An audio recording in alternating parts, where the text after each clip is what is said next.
Welcome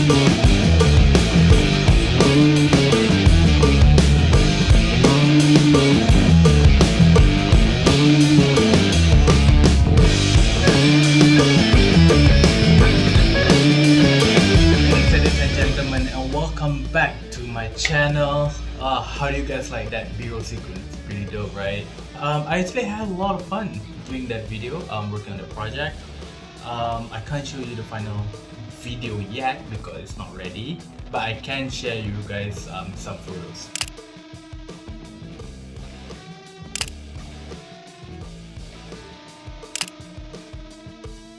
This week's video, I'm going to share with you guys 5 things that I've learned when it comes to car photography. So last week I did show you guys a little bit, and what I've learned, and this week also I also learned a lot of things as well. Right? So as you guys know, I'm not a professional car photographer. So if you guys want to see a legit car photographer, this is my personal favorite. His car photography is dope. It's like next level. You guys can check it out, Aaron Brimhall. So I followed his work for years and his car photography is dope. So as you guys know, I'm not a car photographer. I am a concert and portrait photographer.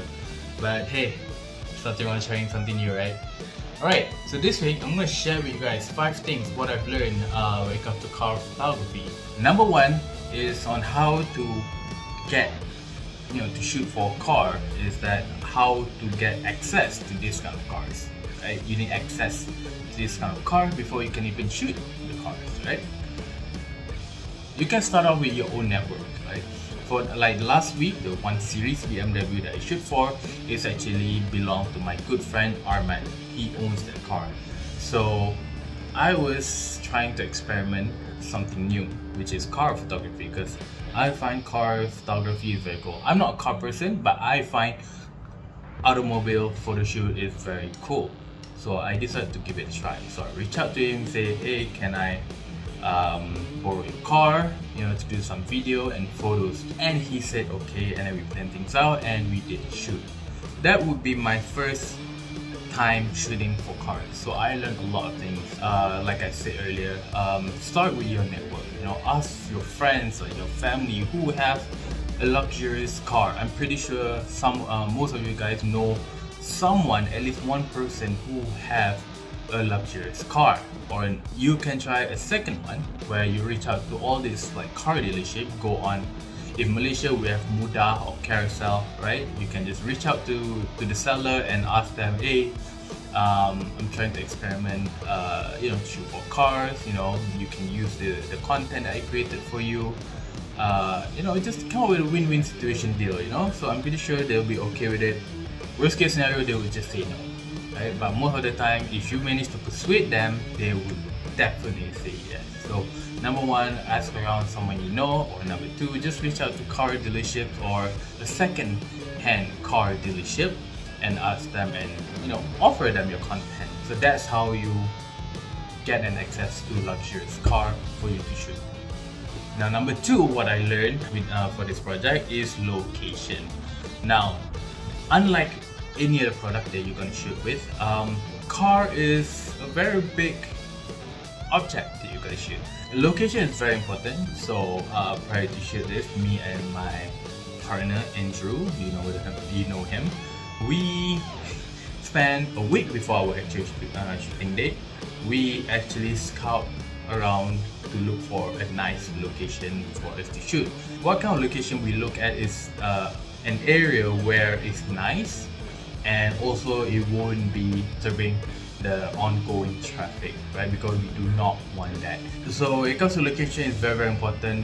Me and Andrew, we spent a week before our actual shooting date. That 1 week we actually look around on Google Maps and see what are the location that is nice to shoot, because we had this idea we do want to shoot the car like in the middle of the road, a nice long straight stretch of road. So yeah, we spent like a week and we actually found the location. It's like right behind Glenmarie. If you guys know Glenmarie here in PJ, yeah, we found that location. A very nice long straight road because we want to do some moving shot, you know, because it's a car, you know, you want to shoot the car in action. We want to find a road that's long, straight road that is not many cars, so we won't disturb other vehicle or ongoing traffic. So we managed to find that location and we locked in that location.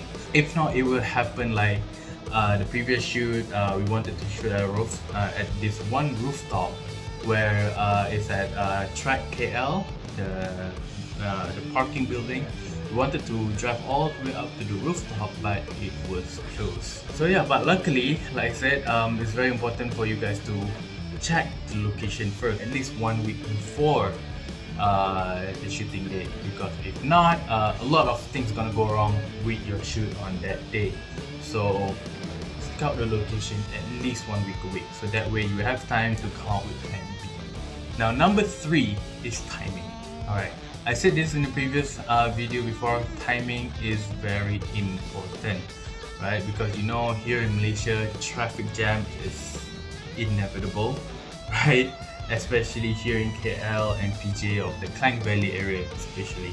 When it comes to timing, what I've come up with is we shoot early in the morning, right? So we found our location and we know that location there's not gonna be many cars. Still want to shoot early in the morning and on the weekend, because the area is an office area, so on the weekend we know there won't be any people coming to work on the weekend. Your timing also is very important. We do not want to go on a weekdays in the afternoon or during the peak hours, because you're either gonna disturb the ongoing traffic or the traffic is gonna delay your shoot, because you have to wait for a car to pass by, you have to wait until the road is clear, and then the moment you already got the car in the middle of the road and then another car coming in, and that also can be very dangerous. Plan your timing properly so that you can have a nice, safe, smooth shooting experience. So the next one is that once you already got your car, you already know your location, you already set the timing. Now came the day of the shoot. You cannot just simply shoot the car just blindly. You need to get to know the car. Now of course, when you already got the car, you might want to do a little bit of research on what model is it and what year it was manufactured. Get to know the car, do some research. On the day itself, on the location, you see the car, go walk around the car. Now it's very important for you to identify every single feature of the car, because the manufacturer, the brand has put so much time and effort to make the car look good. You know, the exterior and the interior, the engine, everything, you know, from the tires, from the door, from the dashboard, steering wheel, even the tiny little stitching of the seat is very important as well, because the manufacturer puts so much time and effort to put every single little details into that car to make that car luxurious as it is. So it's very important, walk around the car and see what are the details on or in the car. Once you get familiar, only then you can shoot the car. Only then you know what to shoot. By the end of the day, you don't miss out any important details of the car. And finally, number 5. Now, once you get familiar with the car, you already know every single thing about the car, in and out, every single little feature the car have. Now, what the car do best? They drive.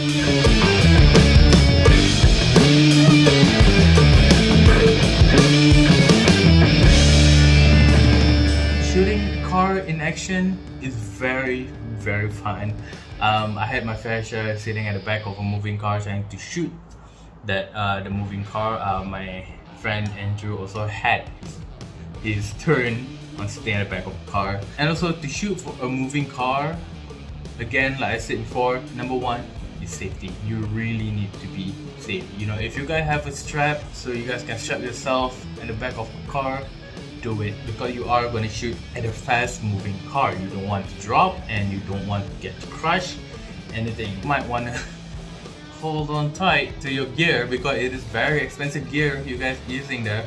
So if you don't have the courage to do it, then don't do it. It's okay. So for me, I'm willing to take the risk. So number 1 that you need to consider before you shooting a moving car is to your safety, because it is very important and it is for everyone's safety, because you don't want to drop your gear, or you don't want yourself to drop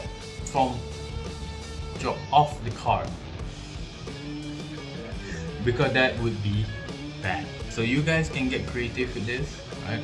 So you guys can sit at the back of the car, or you guys can shoot yourself out from the window. To shoot for a moving car is also quite challenging, especially for me, because like I said before, I never shoot cars before, so it is a very challenging thing for me. That's it for this week, guys. Hope you guys liked this video. I hope you guys learned something. So if you guys want to see how I edit these dope photos, do let me know. You guys know what to do. So till next time, guys, see ya.